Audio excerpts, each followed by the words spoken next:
Brought to you by CGTN Europe.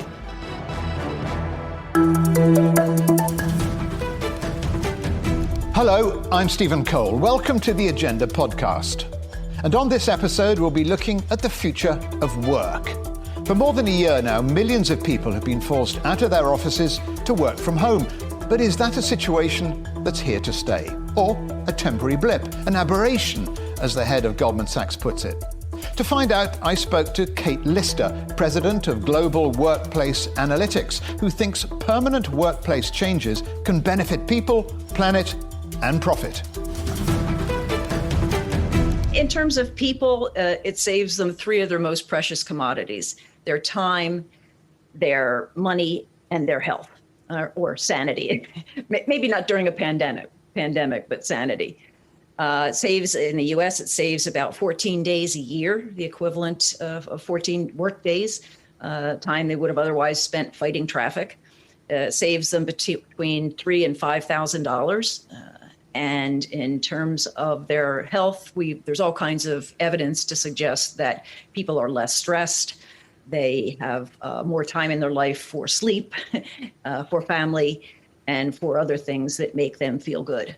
A lot of people have said that they don't miss traffic jams or rush hours.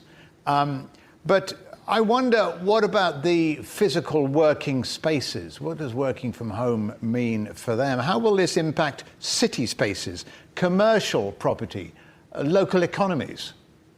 Those are all good questions. Things are changing very rapidly. We don't honestly know where it's going to end. My own prediction is that about 25 to 35% of the workforce will be working from home at least one day a week in the future. And that's up from just over 5% 13, 14 months ago. So a pretty significant change there. But the workplace environment is changing too.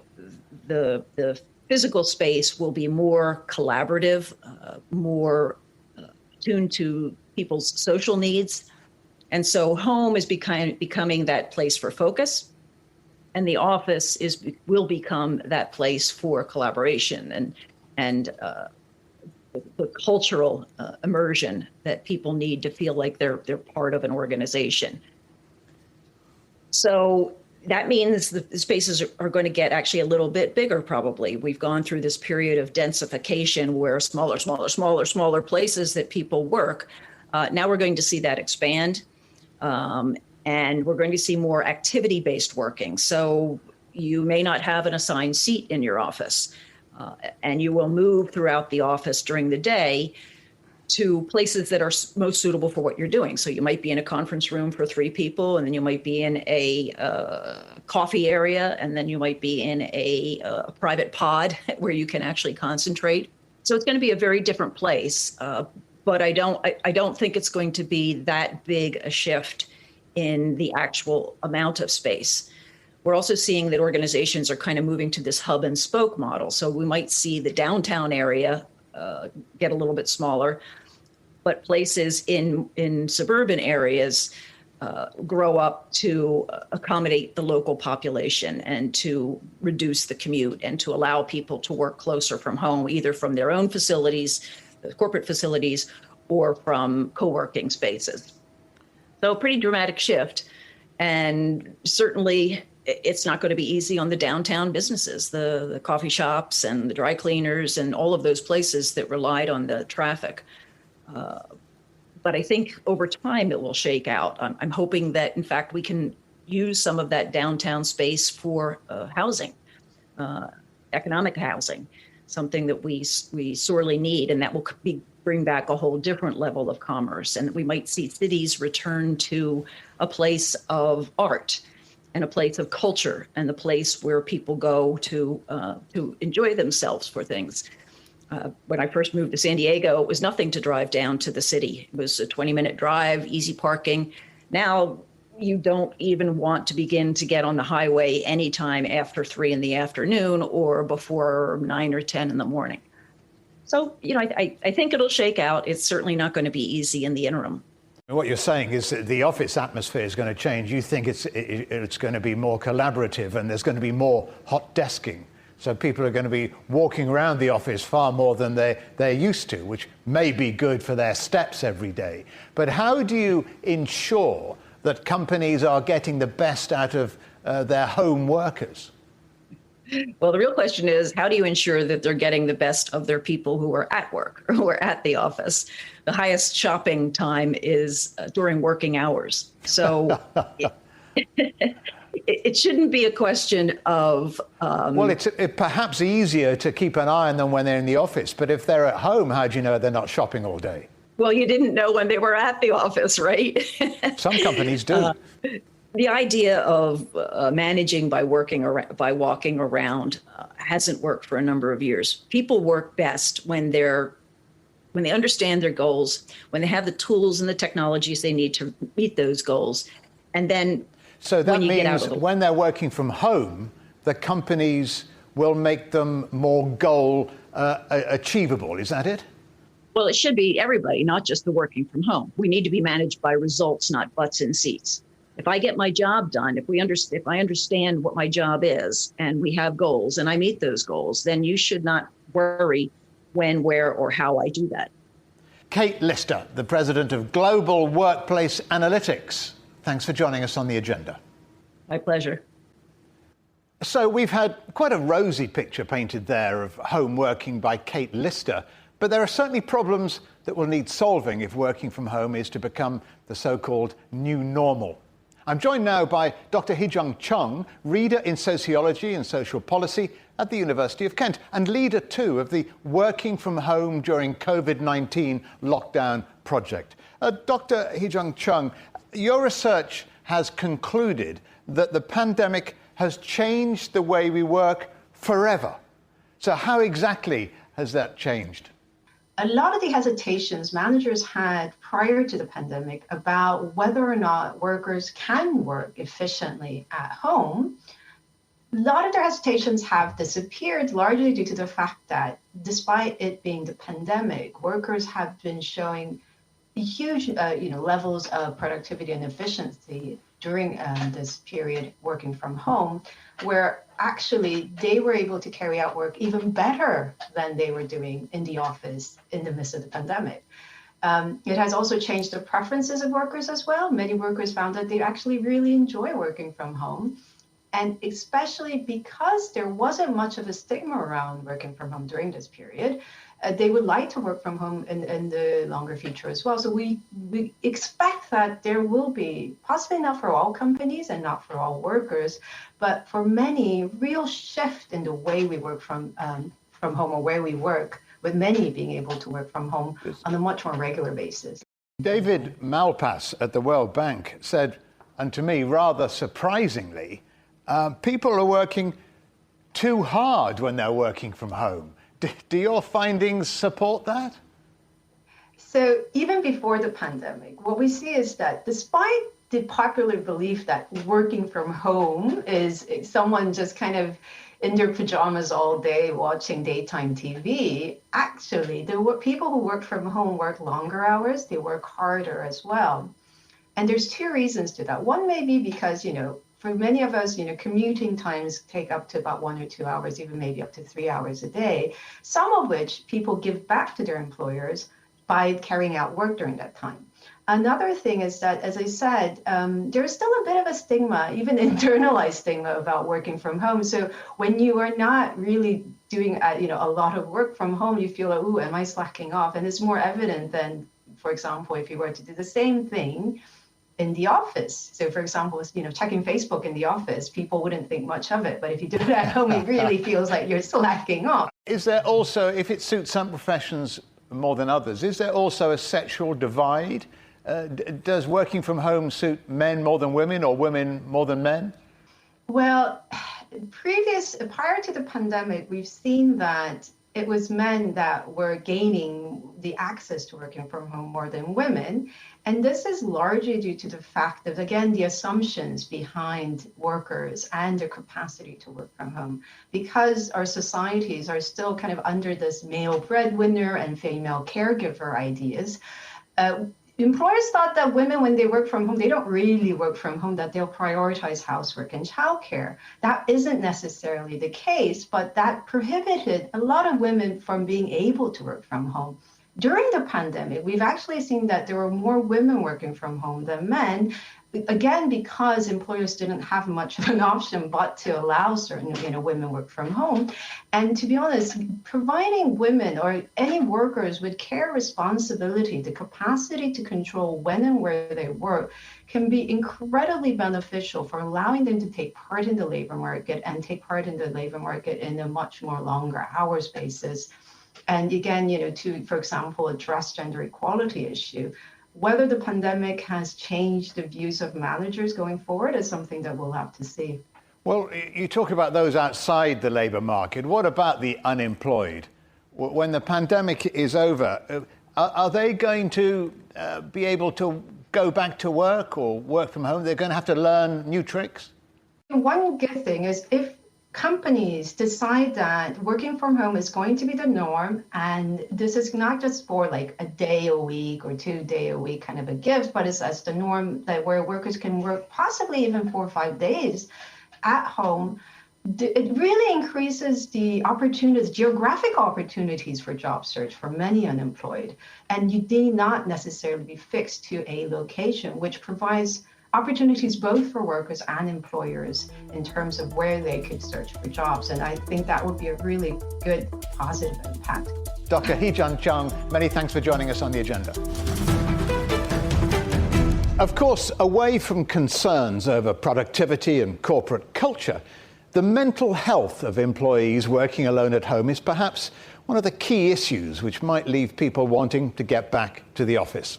Well, here with me to explain more about the future psychology of work is Yasuhiro Kotera, academic lead in counselling, psychotherapy and psychology at the University of Derby. Yasuhiro, the pandemic has caused an enormous shift in the numbers of people working from home. What psychological impact has that had, do you think? There are many psychological impacts, and what's unique in this time of working from home is that they are forced to choose to work from home. So that includes, of course, heightened level of stress and also loneliness, and also depression and anxiety, and also substance abuse has been increasing. So those are significant impacts of this COVID working from home. Is it possible, do you think, to separate the psychological issues of working from home from the separate but obviously linked problems many have in dealing with the outcomes of the pandemic? No shops, things like that. Yeah, it's a very, very important question. And then I think to do that, it is possible. And to do that, you need a couple of tactics to do it well. For example, if you look at NHS, they recommend you separate working space in home to create, this is where you put your working switch on, and this is where you turn switch off.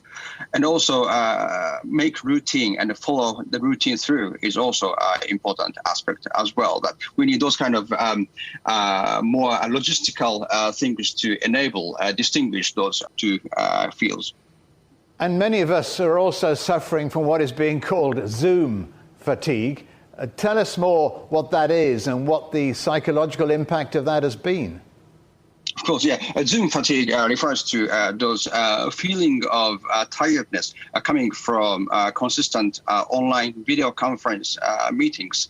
And then that can be explained by lots of factors. For example, we are naturally adapted to face-to-face in-person communication, but now we are forced to use this kind of online video conferences. That's very convenient and also can help our communication, but at the same time, that limits a couple of natural aspects of person communication. For example, there's a research about this back channel signal, means that when you are in real-time conversation, you hear the person who you're talking to say mm-hmm or yeah, or showing a facial expression, those kind of things that are very limited in Zoom or video conference meetings. And that could create our stress, and more like unconscious level, the stress accumulates, that kind of thing. So that's impacts of Zoom fatigue.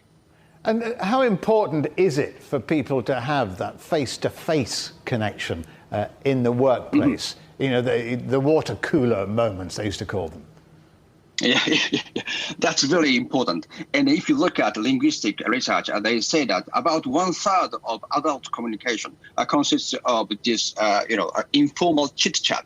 So chit-chat is very important, and chit-chat leads to more of connection with colleagues, and also feeling safe in the workplace, which leads to pro-social workplace behaviors. But what's interesting is that this office chit-chat could hinder our cognitive concentration, which may bother workplace performance.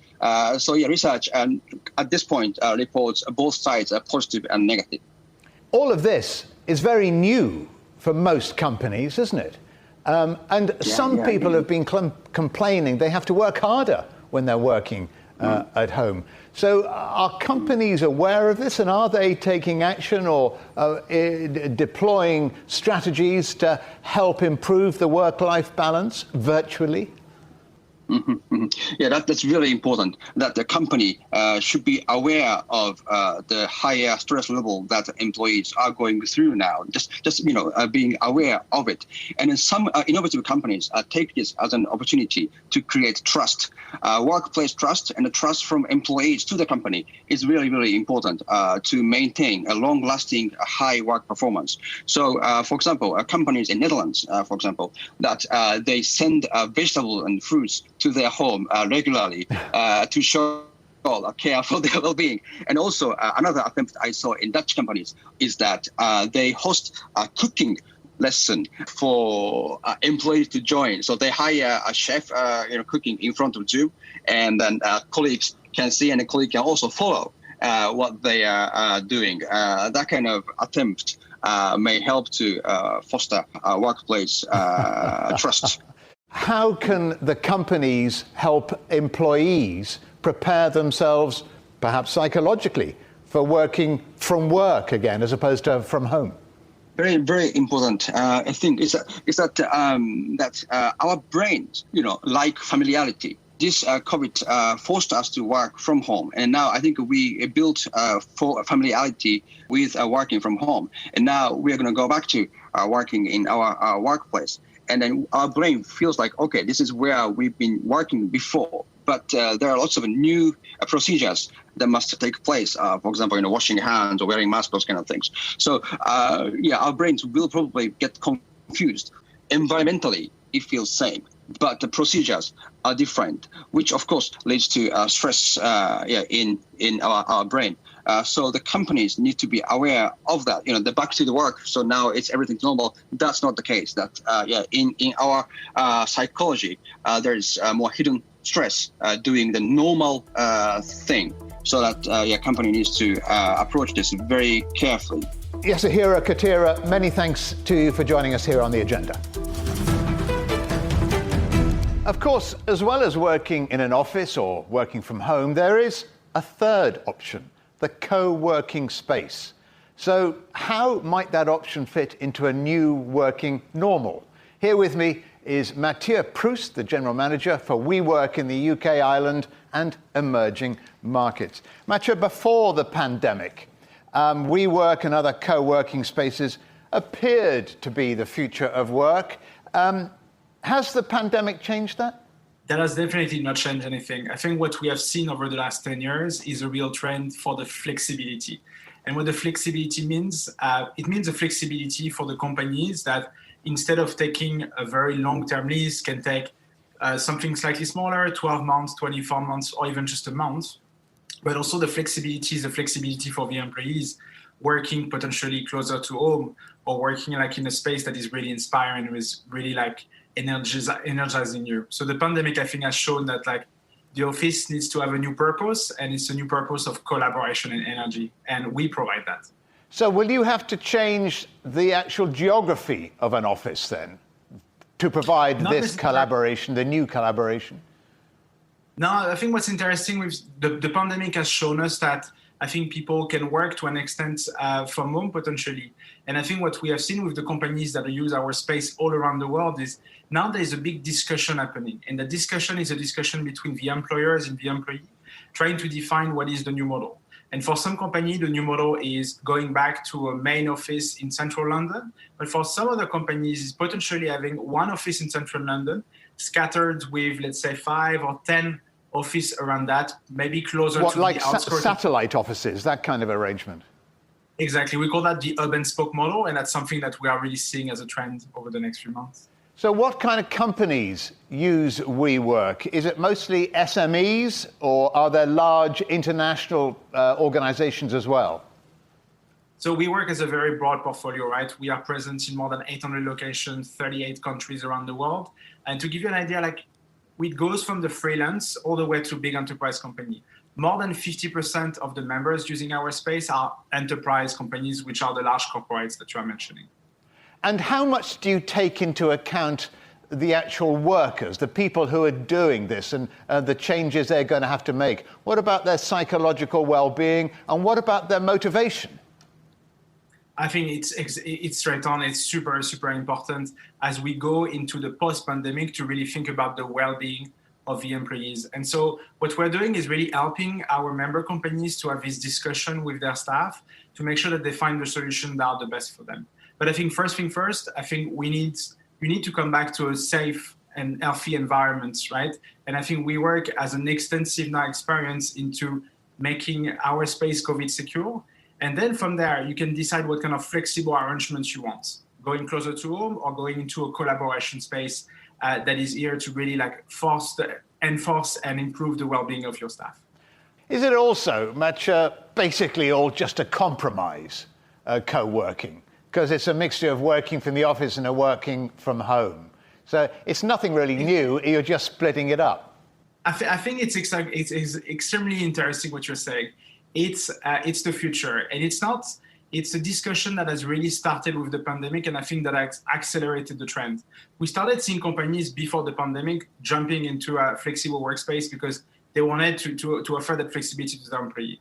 Now, I think all the companies around the UK, around the world, are having this discussion with their employee to define what's the best model. But what advice, Mathieu, would you have for any businesses who are considering co-working spaces as a future way of employment?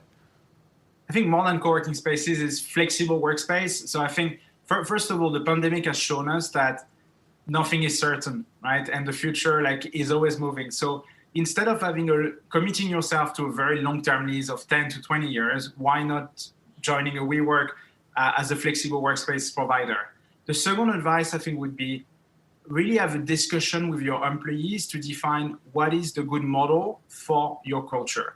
Some culture will be inclined to do remote only, some culture will do office only, but some culture will do the middle. And I think it's that discussion that you need to have with your employee, because the talent attraction is essential and the culture in your company is essential. Mathieu Proust of WeWork, many thanks for joining us on The Agenda. Thank you, Stephen. That brings us to the end of another edition of The Agenda podcast. Next week, the vaccine rift will be finding out what's really behind the ongoing row about the rollout of the COVID vaccines across Europe. Remember, you can subscribe to this podcast on iTunes, Stitcher and Spotify. You can also find us on CGTN Europe, Facebook, Twitter, Instagram and YouTube. And we'd love it if you could leave us a rating and a review. Until next week, goodbye.